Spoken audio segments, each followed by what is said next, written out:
Hi guys, welcome back to my channel. My name is Katrina and I'm a mother to 3 little girls with 1 more baby on the way.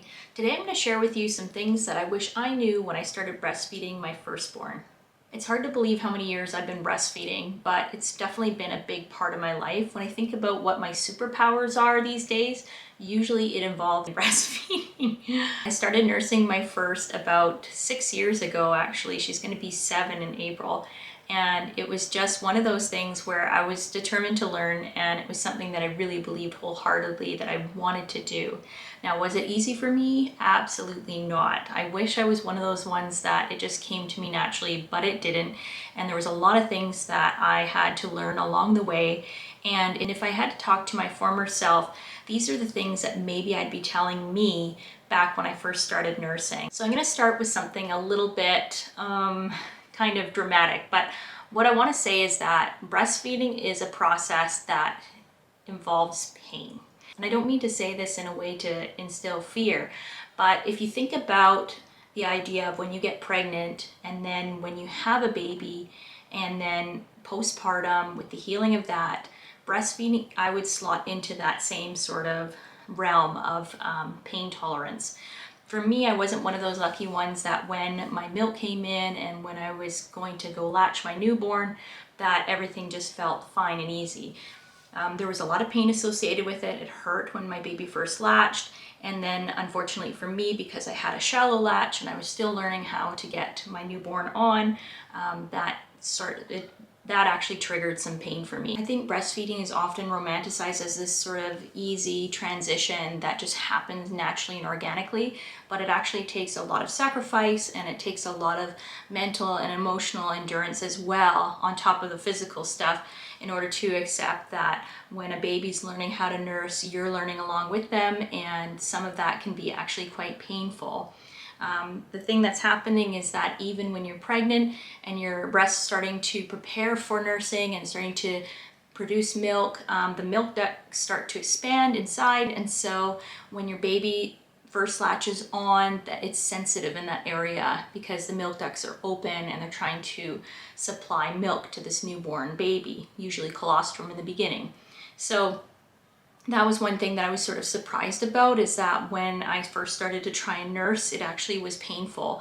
And it was something that was really hard for me because I already found myself to be in pain. I unfortunately had a 2nd-degree tear, and so my body was aching. It was in pain. And of course, you have all those postpartum contractions when your uterus is trying to recover. And so it's difficult to go into breastfeeding when you know that you need to nourish your baby and to understand and to overcome that there's going to be a little bit of pain associated with it. And I think at this point, if you've been able to endure a pregnancy and all the aches and pains that come with that, endure labor and delivery, whatever methods you went through, that can be a painful process. And then on top of that, postpartum, so depending on how you're healing and how your body, what it went through, that also involves some pain. And so when you go to breastfeed, don't be surprised if that's something that you feel a little bit of pain through the process as well. I'm putting it out there in cyberspace that, breastfeeding is painful, it's a challenge, but it is something that you can overcome. And trust me when I say this, that if you can mentally and emotionally accept that part of it and get through it and endure, and let's say your body cooperates with you and you're able to produce that milk for your baby, it is well worth the sacrifice and the journey. The next thing I want to talk about is cluster feeding. Now, this is something that I hadn't really anticipated or prepared myself for, and even though the days are pretty blurry when I think back to what it was like to have a newborn for the first time, I still can remember feeling this sort of overwhelming sense of being stuck. And when I say this, I mean that because my daughter was trying to bring my milk supply in, I was constantly sitting on the couch and nursing her. And so I remember calling and texting my husband throughout the day, basically saying and apologizing ahead of time that there probably wasn't going to be supper on the table for us because I had been sitting on my butt all day, off and on, nursing our daughter.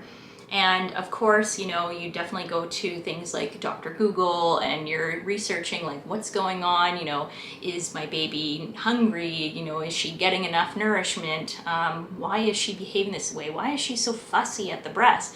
And so there was all these things happening, and it became quite overwhelming for a new mother like myself. I just wasn't really sure what was going on until I'd come across just a little bitty article about cluster feeding. And so basically the reason for cluster feeding, now I'm not a medical expert and I know there's resources out there that you can find out on this kind of stuff, but in my terms, I'm going to explain it to you that it's essentially to bring in your milk. And so baby is keen on gaining weight, especially in the beginning. It's survival. And so they're going to keep going onto your breast, and they're going to keep fussing, and they're going to keep going, having that contact on your nipple, because the more that they put demand on your body, the more milk you're going to produce. And so at the end of the day, it's kind of this juggling act of figuring out and regulating your milk supply and what works for the baby.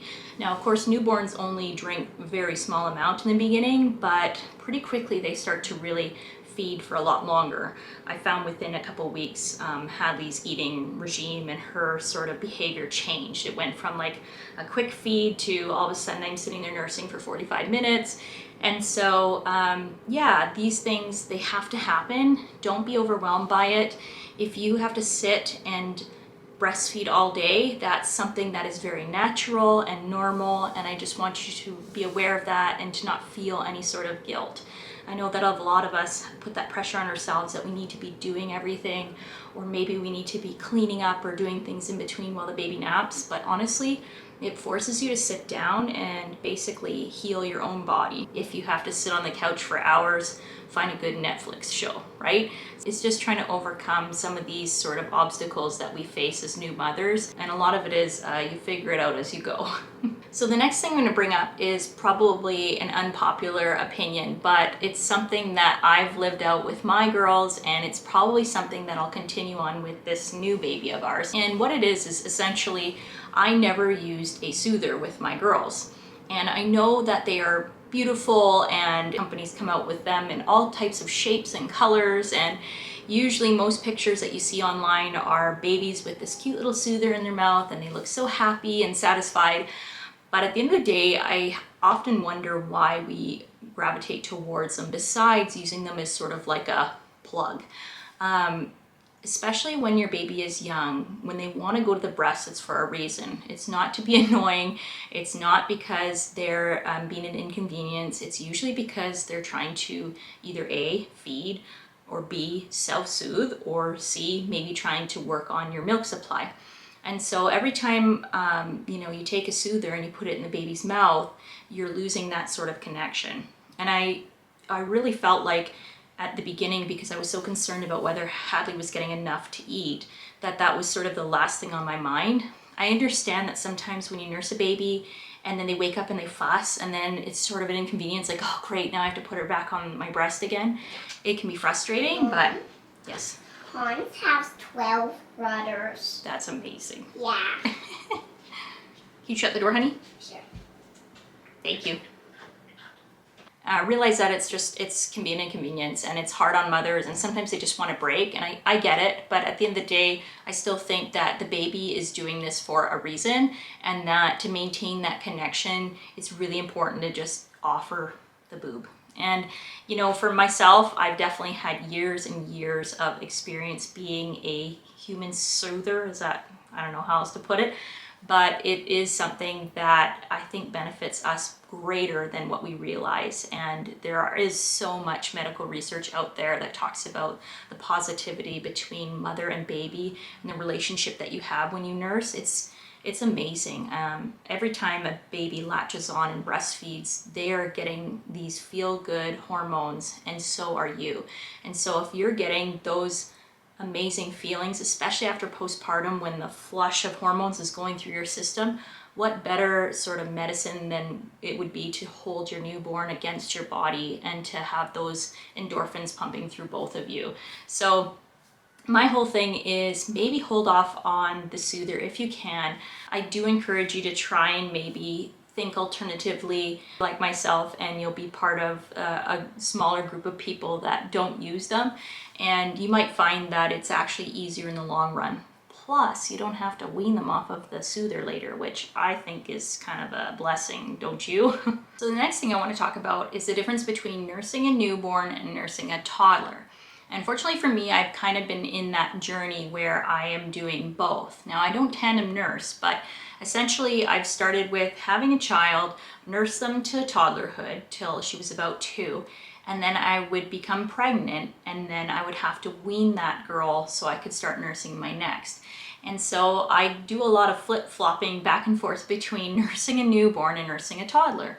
And the thing is that nursing a newborn is entirely different. It takes a lot more work on mother's part. You have to make sure you're in a good position. You have to make sure that the baby has a proper latch. And there's all these things involved, where the mechanics of nursing a toddler is quite easy. They're almost at a point where it's like, help yourself, you know, the milk bar's open, and they know what to do. And so it's been interesting that I have to kind of relearn each time. And even though I'm going to be going into nursing my 4th, I'm still feeling like I'm going to have to learn how to do this all over again. Especially for me, I find that I always have to be cognizant of where the baby is on the breast and making sure that they get that proper latch, because I noticed the second time around, so once I weaned my oldest and I had my second daughter, I noticed right away that I kind of had this sort of more lazy attitude, and I just kind of thought, well, I've done this before, I know what I'm doing. But then when I got my daughter Peyton onto the breast, she was like having a very shallow latch, and then I started to get some of those symptoms, that pain. It wasn't quite nipple cracking like I had had with the first, but I started to get some familiar feelings, and that gave me, of course, a little bit of anxiety. And so I had to sort of rework and relearn how to do this. And 2 things that are really important, obviously, proper latch and getting them in a very comfortable position. So whether it be tucking swaddle blankets under your arms or having a nursing pillow, something to kind of get that teeny tiny baby up and onto your breast properly. When I was nursing my toddler, it was very relaxed style. You know, I can just sort of kick back, and you know, I didn't have to really worry about those things. And so I think that's why, for me, mentally, I have to sort of retrain myself each time. Now with toddlers, there's definitely different challenges, especially when they go through teething. That can be a really hard transition for them. Some babies get several teeth within their first year, and then it just sort of continues. And I know that with my girls, once they started to get teeth, they had a lot of mouth pain, and for them, their sort of mechanism to soothe themselves was always to breastfeed. And so for me, I hesitantly offered my breast, and there was definitely times where they did bite me. And I think part of it is because sometimes with children, when their teeth are coming in, counter pressure fights the pain, and so biting down for them actually makes it feel better. But of course, it doesn't make us feel better. So there's definitely some sort of interventions that have to take place. I know for myself, I would immediately unlatch them. Sometimes I would even kind of grab their cheek or just get my finger in there and give them a quick no biting. And that would create a lot of upset and tears and a little bit of confusion, but eventually they sort of caught on. Now I'll admit I've gotten bit quite a few times, and it hurts. It's not fun. And it definitely creates a level of frustration for the mother and for the child. And I know some people they feel torn as to whether they need to stop breastfeeding for that reason. Now, I myself is someone that has been able to endure and get through it, and so I'm here to say that it does get better. You can push yourself to get through these things. It takes some work, it takes some learning on both your parts, but you are able to sort of push through that and actually continue your breastfeeding journey if that's what feels best for you and your child. Everybody is different, and truly it really depends on sort of the mindset of your child. I know with my girls, they really rely and enjoy the nursing aspect. And I think it becomes more about soothing than it does become about feeding, because of course we introduce solids, they start eating, and that whole process has been really easy for all 3 of my girls. But there is that feeling of when they're tired, when they're upset, when they get hurt, when they just generally want that comfort and closeness. These are all reasons that they come to me and want to continue to nurse when they're little toddlers. And so for myself, emotionally, I was able to give that to them and physically able to do that for them and just sort of continue that bond. I think my whole takeaway from this and talking about breastfeeding and sort of the challenges and the harder parts of it is basically that I want you to understand that breastfeeding is this very special, close bond that you will treasure and carry on for probably years to come. I know that with many women that I've talked to, including my mother and older women in my life, that have told me essentially that breastfeeding still plays a huge part in the joys and the absolute gift it was for them as mothers and creating that ongoing and lasting bond with their children. And that is not to say that bottle feeding or pumping or whatever methods you are using to feed your children is not creating those special, deep connections. But if you are someone that can do it, I encourage you to, especially because I would say it's just easier. Pumping, I have pumped in the past. I know I did quite a bit with my first, and it's a lot of work. And the thing is that it's not really something that creates an emotional bond that you have with your baby because you're using sort of a machine, and it becomes almost like a chore. It's sort of around the clock. You have to clean all the tools, you have to prepare, and the cycle just kind of continues and continues. And so I really feel for women that have to go about those methods, or even just have to try and mix up formula and have that ready to go before the baby's screaming and crying and losing their mind because they're so hungry. To be able to go ahead and just latch a baby on and feed them wherever you are, whenever they need it, it's really just such a true gift, and it's amazing that our bodies can do this. And so the thing is that yes, breastfeeding is not easy. It's not for the faint of heart, but really, isn't every aspect of motherhood challenging and hard? Isn't it something that we all just have to kind of go through the motions of and learn? And some of us have to learn harder than others in some aspects, while other people, maybe it comes more naturally to them, and then they may encounter challenges in a different way. But I really feel like we are all in this together, that we should be supportive of one another, and that, we're trying to raise these little people into the next generation, into these world changers. And so if we can do whatever we can for them and offer that sort of love and safety and comfort, I really feel like this is sort of the first step in doing that. And so hopefully this video has given you some insight into breastfeeding that you haven't heard of before. Definitely leave a comment below and let me know, how has your journey been? How long have you nursed for? I know for myself, with each girl, I've nursed them till they're about 2 years old, and then I wean, and then I have a newborn. So that's been my journey so far. But I'd love to hear about yours. And if you're just starting out fresh, I give you so much encouragement, and feel free to message me because I love talking about this stuff. I'm passionate about it. I do it. I'm still doing it. I do it all the time. It's part of my everyday work. So yeah, please feel free to share sort of your experiences. And I'd love it if you like this video and you subscribe and follow along on our journey. I'm going to try and do some more updates for you guys and just share more aspects of motherhood. Thanks for hanging in with me, and we'll see you next time. Bye.